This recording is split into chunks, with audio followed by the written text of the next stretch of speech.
Hello, what is up? Welcome to this video. In this video, I'm going to show you the painting process behind both of these orange trees. So this orange tree was done as an attempt at a painting for the Paint With Me challenge that I host every single month for free for anyone who wants to join. So I pick a reference photo, and this month it was this orange tree, and I had to make 2 attempts at painting it. I'm not entirely sure if the final attempt was my favorite. I think there are actually elements from both that I loved and would want to carry on into future paintings, but there are elements that I don't like from each of them, and I thought I would share them with you while I show you the process of painting these 2 attempts. So it always starts with a sketch for these kinds of paintings because it's a little bit complex and I want to know where I'm blocking out all of the elements. And then the thing is that there are oranges in this tree which make it a little bit more difficult. There's another level of complexity here. And so I had to think it through. And for this first attempt, I wanted to try to paint a layer first of orange, a lighter wash. And in my head, I thought that after I did this lighter wash, I would then mask the oranges to protect the orange color. And then I would continue painting and remove the mask. So that was the theory here. I wasn't quite sure exactly what I was doing. I had an idea of how it might turn out, but I, again, wasn't absolutely sure. So this was an experiment. Like most of my paintings are, I feel like there's a component where I'm experimenting. And that's the part of watercolors that I do find so interesting. It can be exciting, but I think it can also be frustrating. I've gotten to a point where I've stopped feeling frustrated when things don't turn out the way that I think that they will. I treat it more like an experiment. So, in some ways, I'm like a scientist and I'm mixing up colors and I'm putting them down, and I'm not entirely sure what's going to happen. But I think from every single experiment, I get more data and then I can carry it forward and change my approach next time and see how it goes. I know that's not exactly how science works, but in the metaphor of being a scientist and experimenting, that's just how I apply it to watercolors.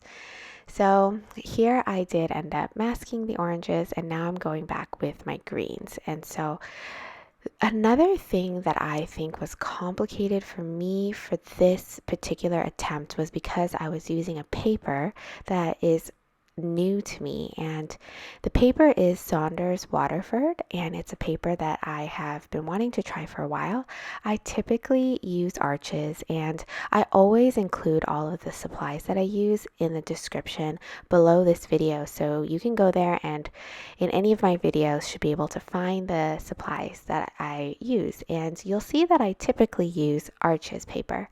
And I had bought a sheet of Saunders because I've seen other artists use it and I've just been very curious about it. So I decided to finally cut up my sheet and try this. And the first thing I'll say is that if you're not familiar with painting on different watercolor papers, you'll find after you do it that they all behave a little bit differently. And so you do learn that you need to approach your painting a little bit differently depending on the paper that you're using. And I'm so used to arches and the timing that it really does make a difference. And when I was doing this, I didn't realize that Saunders was so good at staying wet. And I wet my paper, and it is a beautiful paper, and it wets very lovely, and the paper really stays nice and moist, and it spreads the paint the way you'd want it to. But I didn't realize that for timing I should wait longer. So a lot of the colors that I was putting on, the washes I was putting on, they ended up bleeding out a lot more than I thought they would. And so the area of this green foliage expanded further than I wanted it to. So I was a little bit disappointed. And as you know, when you're painting something, if you have expectations and things start to go awry, you start to feel discouraged. It's easy to feel like I should just give up now because it's ruined. But another thing that I try to do is to power through it and just to see how it goes. And so I went far enough to finish, and that's how it turned out. But I knew I wanted to make a second attempt. And so the next day, I switched back to arches and I did it in the exact same size so that the scale would be the same. And again, I just sketched it out from the beginning, and I had a thought, or actually several thoughts, for how I was going to approach this based on what I learned from the first time. And the first time I did it, I realized that, like I was mentioning, the timing was a little bit off. So I wanted to make sure that I was more careful about timing. And now I'm working with arches, which I'm more used to the way the paper behaves. So theoretically, it probably would go better because I'm more used to the supplies that I'm using. And another thing that I think I would do differently is the way I applied the masking fluid. And so in this one, I did approach it in the same order, but I applied the color a little bit differently, and the difference may be slight, as you'll notice, but it did make a difference to me. And one thing I didn't mention from the first attempt was a Saunders paper that I purchased is a little bit more yellow than my arches. So that does make a difference, because I did feel like the white of the paper that I was trying to preserve and protect, it didn't look as white as I thought it would because of the nature of the actual natural color of the paper. So as I was saying, for the first wash, I decided instead of to go really orange, I went more yellow, and then I kept the orange concentration just to where I knew I wanted to put the masking fluid for the oranges. So I tried to limit the amount of orange, darker orange, that was in this first initial wash. So I was pretty careful about that this second time around. And again, the timing was crucial because I didn't want the paint to spread too much. So again, I went with the masking fluid. I thought that worked well the first time, and so I did want to do that again. And I went through, and knowing that I'm going to do masking fluid, I also learned from the first painting that I felt like I should approach masking fluid like I would protect the oranges, but I'm going to come back and paint over them. And then I'm also going to allow some leaves to fall over the front of them too, because then it would look more natural. So those are the sort of things that I was thinking about. And another thing that I didn't do in the first painting that I really wanted to make sure I did on the second was to protect more of the white spaces in between the foliage. So making sure that I tried to leave a lot more of the lighter areas of green than I did on the first one. And I don't know if it was actually successful, but I tried. And I think that there's better variation in my eyes. Obviously, there is a tightness and detail to the second version of leaves that I don't like as much, which is funny. I really did want to keep it loose, but a lot of times I get very into the details easily, and so I end up painting a lot more detail in than I wanted to. And so I think in some ways the first one was more successful in terms of the looseness, but I do like the color variation in the second one more, and I can't really explain why, but otherwise that's just, it's just how I feel about it. So I did feel like, in conclusion, that the second one was more successful. And I also did something in the second one that I didn't do in the first, and that was to come back and lift out some of the color. I tried to, like I said, to preserve the white, and sometimes I didn't preserve enough, so I would come back and lift some of the leaves.